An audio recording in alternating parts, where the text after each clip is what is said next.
দেখেন কি সুন্দর, মারাত্মক মারাত্মক সুন্দর একটা স্লিভের মধ্যে স্টোনের ওয়ার্ক করা, সাথে পেছনের সাইডটা আমি দেখিয়ে দিই, যেহেতু ব্যাক সাইডে হচ্ছে আমার হিজাবটা দেওয়া, আমি এভাবে একটু দেখাই আপনাদেরকে। এই যে দেখেন কি পরিমাণে বড় করে কাজটা করা পেছনের সাইডে, মানে এটা না, মানে এটার যে এই কাজ দিয়ে পুরো আবায়া করা দেওয়া যাবে, যদি হচ্ছে একটু ফাঁকা ফাঁকা করে করতেন তাহলে এই কাজ দিয়ে করা যেত, এত সুন্দর করে কাজ করা। আর এই দেখেন খুবই ইউনিক, আর এখানে কিন্তু একটা ব্র্যান্ডের ইয়া করা, আমি কিন্তু ব্র্যান্ডটা বলবো না, খুব সুন্দর করে এখানে হচ্ছে এমব্রয়ডারি ওয়ার্ক করা, সাথে হচ্ছে স্টোনের কাজ, স্টোন গুলো কিন্তু খুব সুন্দর শাইন দিচ্ছে। লাইভে কতটুকু বোঝা যায় আমি জানি না, বাট সবাই বলে আমাদের স্টোন সামনাসামনি বেশি সুন্দর, পাওয়ার পর ওনারা বলে সামনাসামনি বেশি সুন্দর লাইভের থেকে।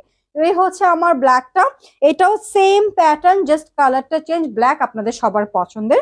ম্যাটেরিয়াল হবে জাফরান ম্যাটেরিয়ালের মধ্যে, ঠিক আছে, ম্যাটেরিয়াল হবে জাফরান, আর খুবই লাইট ওয়েট, আমার কাছে মনে হয় এটার ওজন 300-400 গ্রামও না, এত লাইট ওয়েট, এত লাইট ওয়েট, ঠিক আছে। হিজাবটা দেখেন